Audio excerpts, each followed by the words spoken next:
Hi, welcome to the Firestarters video series. My name is Steve Scheier, as you know. I've worked in cannabis since 2018. I talk and write about power, and I offer leaders in cannabis individual leadership guidance, curated advisory boards, and soon we're going to be starting a Cannabis CEO Council. I'm also the co-author of Power Up with my dear friend Michael Ashley, which is available on Amazon. Today, it is my great pleasure to invite to the show. I've been waiting to do the show with her for some time. AC Braddock of Eden Labs. AC, wonderful to see you today. And thank you very much for coming on the show. My pleasure.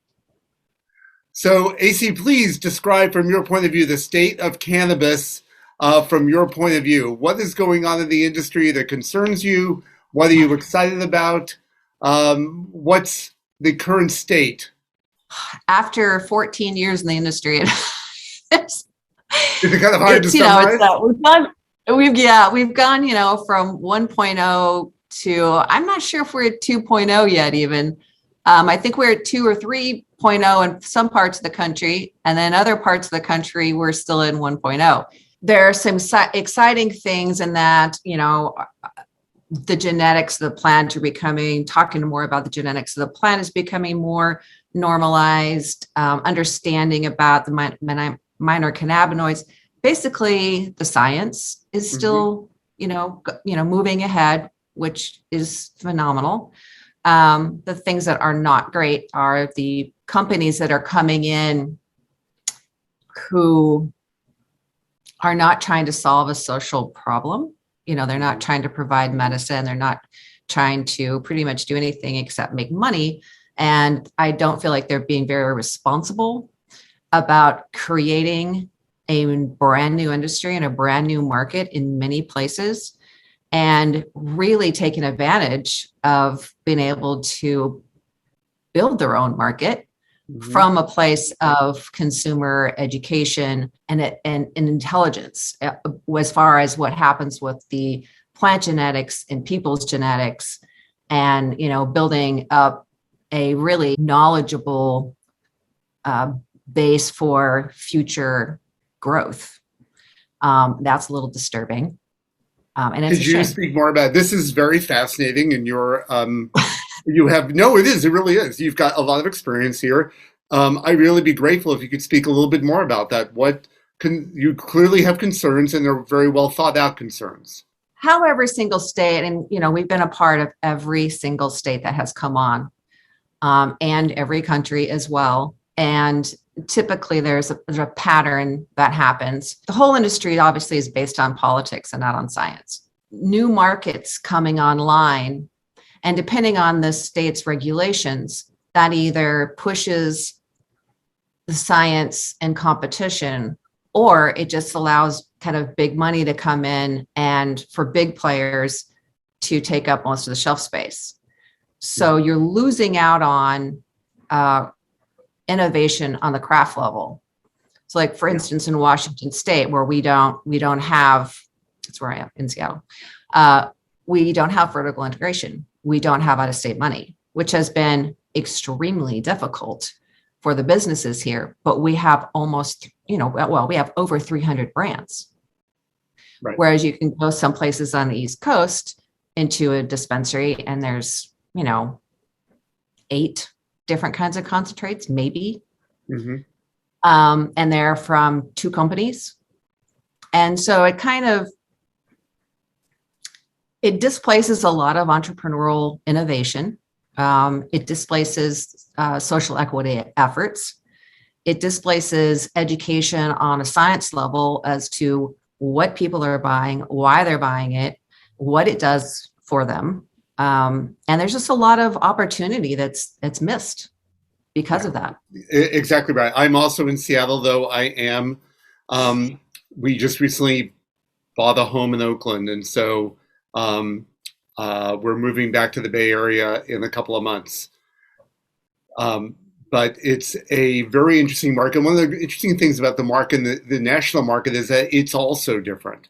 It's also bifurcated. It's also unique. And Washington has tremendous challenges and opportunities. The Yakima Valley is an incredible place to grow cannabis. as are many other places as well.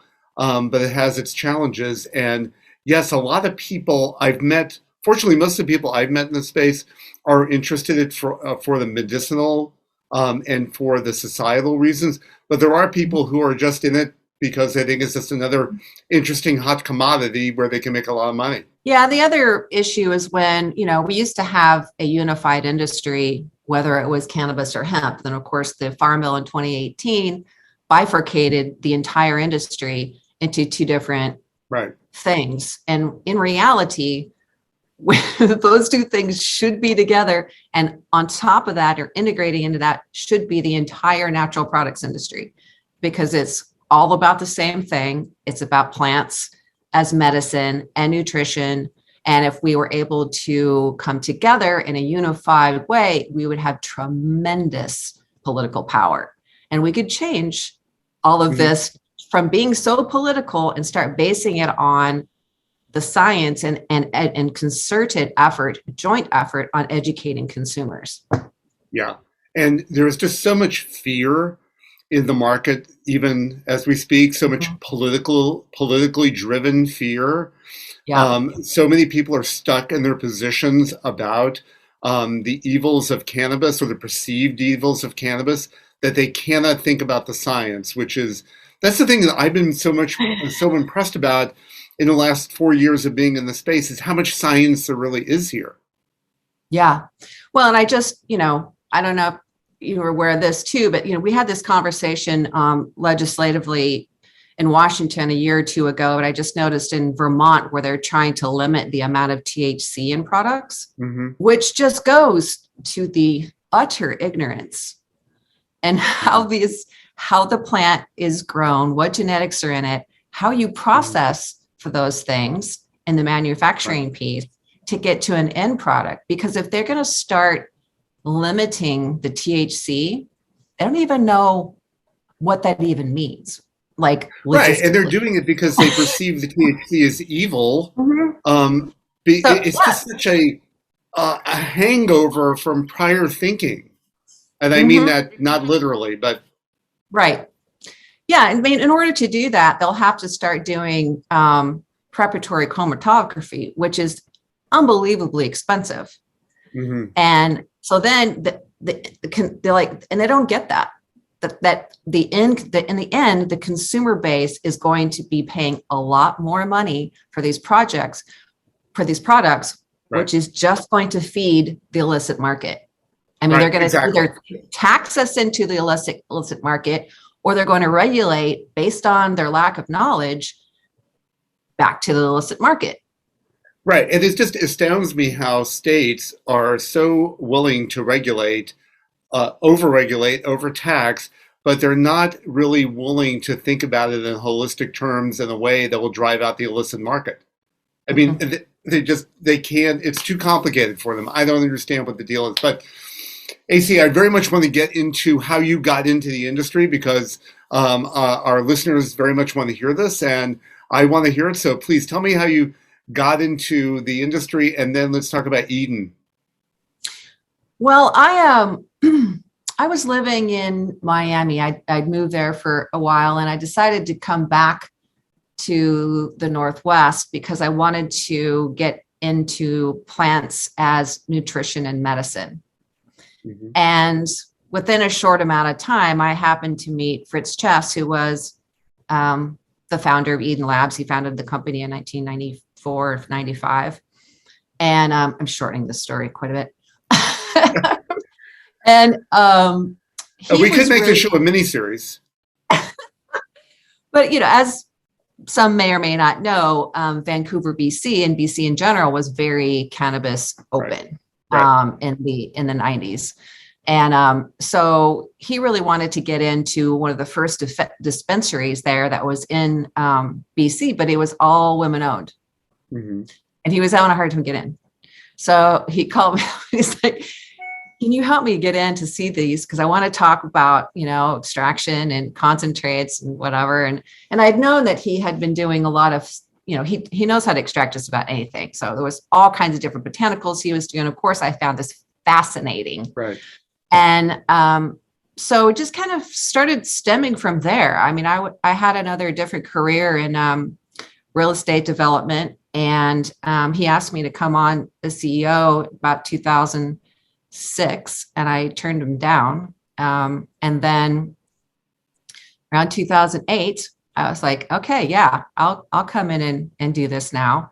So I came on officially at 2009 as CEO of Eden, and quickly ascertained that the only way we're going to continue to legalize the plant was if we offered safe ways to extract it and safe ways to deliver it to patients, because we were legalizing on medical at that point.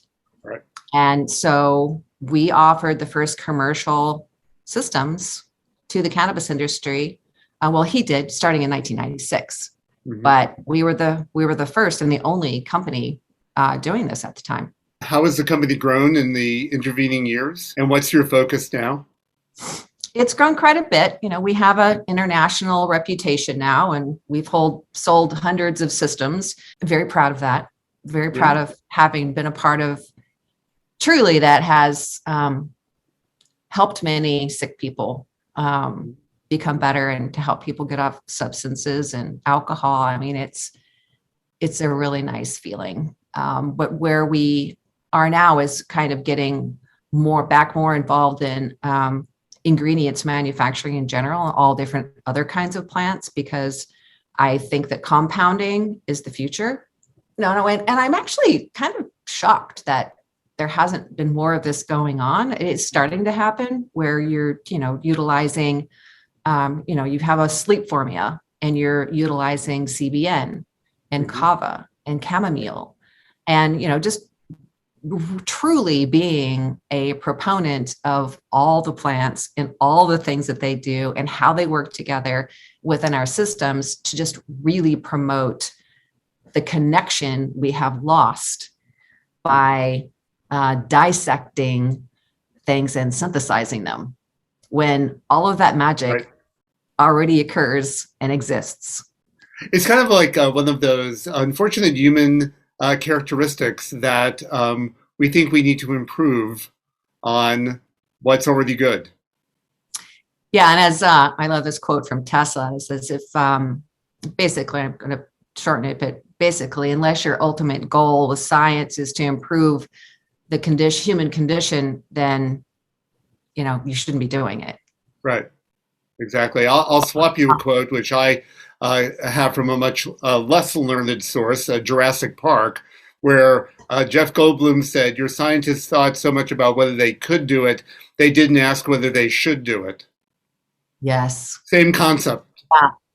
Yep. And that's what I try to, when we have our, people come to us for extraction systems or for consulting or whatever, I'm like, instead of asking how, first ask why.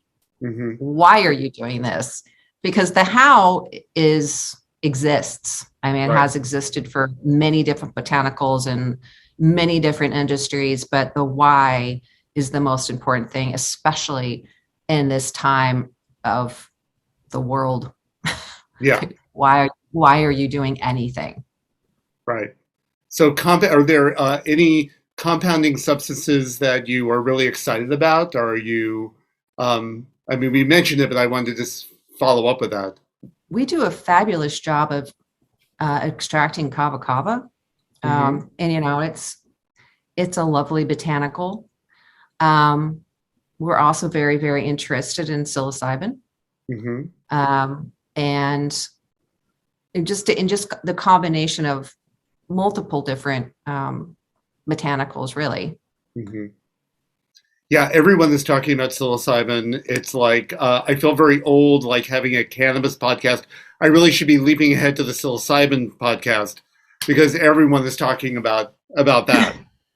It's all the same. It's another thing that grows for us in conjunction with us. It's synergies and symbiosis, and it's all the same thing. Wonderful. So you explained how you got into the business. How do you hope to grow Eden Labs as you go forward? What's your big goal for Eden? I think it's in the ingredients manufacturing and product development, just because of our knowledge base. We never got a cannabis manufacturing processing license because we didn't want to be in competition with our our clients, Right. basically. But I've been itching for years to do what I originally set out to do, which was utilize all plants for the health and well-being of people, and to create products. Yeah. And to utilize them in settings and retreats. I mean, that's kind of my own personal goal right now. Mm-hmm. And especially after 2020 and 2021, where we all had time to sit and reflect on, why am I here? What is it that really moves me? And I probably should focus on that. And so that's what I am personally doing, is focusing on that. It's just helping people like myself, mm-hmm. type A, triple A kind of people, help them, take some time for themselves, look at their health, their gut biome, where their head's at, are they, how are they taking care of themselves? Because they don't. Right. They just don't. And they don't have time to sit there and do the research to figure out, what they should be taking, how they should be eating, what that means to them and their DNA, or they just don't have the time. And so I'm pretty excited about, getting started on that. Yeah, that'd be great. I am, feel very much the same way. I'm do not have to work, but I love doing this work that I'm doing because I'm helping people who are doing something important. One of the things I'm most happy about, I have to make sure that the show airs beforehand, is that I'm giving the commencement address at the Cleveland School of Cannabis graduation ceremony in June. Awesome. And so I'm so super excited about that. I've been thinking about my speech. They're flying me out there. I'm going to be able to do two things. I'm going to be able to go to the Rock and Roll Hall of Fame, which is what I've always wanted to do. And mm-hmm. I'm going to be able to give the commencement address. So I'm super excited about doing that. But yeah, it's what we value as we get older, and as the value that I can't add much value from a product formulation point of view like you can, but I can hopefully add value to people who are trying to do this work and trying to be successful in this very important space. So yeah, and I realized that I do not enjoy public speaking, but all the feedback I get is like, oh, it was so great, you're so inspiring. Yeah. And I'm like, okay, but what I think has kept me going is just I love to teach. I love to share the knowledge. I love to help people find ways that work for them to help themselves. And I love it. And it's so we did that for businesses for a really long time, and that's not going to stop. But utilizing the platform that we have now to expand it out a little bit further, but also make it more personal, mm-hmm. is exciting. Yeah, it's great. So AC, as we close the show, I just a couple more questions. One question I for sure wanted to ask you is about being a woman in this space, being a woman in the cannabis space. You're an industry pioneer. You've been in it for quite some time. What have been some of the challenges of being a woman in this space, and what encouragement can you offer to other women who are in the space and want to be successful in the space? Well, when I first got in, I would go to a conference or whatever, and it would be 100 guys and 3 women, and then I was on extraction panels. I was always the only woman for years and years. Uh-huh. And it was difficult to watch so many women getting into the industry initially when it was a craft basis, because right. You didn't have to have you didn't have to have millions of dollars to get in. You could have an idea and just do it. Mm-hmm. And then, what has culminated is what happens in every single industry.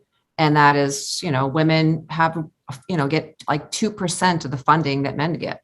Right. In anywhere. But at this point, in any industry, but especially in the cannabis industry, there are a lot of opportunities to find other women who are willing to help support you, both financially and or just for someone as a, to talk to. Is just mentorship, which is another thing women in business have a hard time finding, is just mentorship, right. And a sounding board. And that is far more accessible now. Actually, I'm in a group now called the Cohort, and that is what we are thinking about, how to turn some of those triggers to offer those kinds of opportunities for other women and people of color. It's very important. My colleague Lisa Hurwitz is also, and Lisa McClung, they're the leaders of a group in Chicago called Wink Women in Cannabis. They have found, I think, all of those. Both Lisa and Lisa have both done video interviews like you are doing, and it was really great to get to know them. And also Lisa Hurwitz, I've just successfully put her on a cannabis advisory board, and Lisa's going to be serving. We have our first meeting a week from Monday. Nice. So, well, AC, as we wrap up here, I just want to say thank you very much for all your time and for all your efforts. I really think that you're doing some amazing work, and I'm really, really happy that you could be on the show today. Please let people know how they can reach you. Do you have your social handles at the ready? Do you have a email? Do you have a LinkedIn? How can people reach you? Because I know people will want to reach out. LinkedIn, AC Braddock. Eden Labs, AC Braddock at Eden Labs. Then there's just Eden Labs. So, I try to keep it simple. Try to keep it simple, absolutely. All right. Well, thank you very much for being on the show today. It was really a great pleasure to have you, and really continued good luck, and more than good luck, continued success going down the path you're going down. It's really important, and you're really inspiring to talk to today. Thank you, Steve. I appreciate it so much.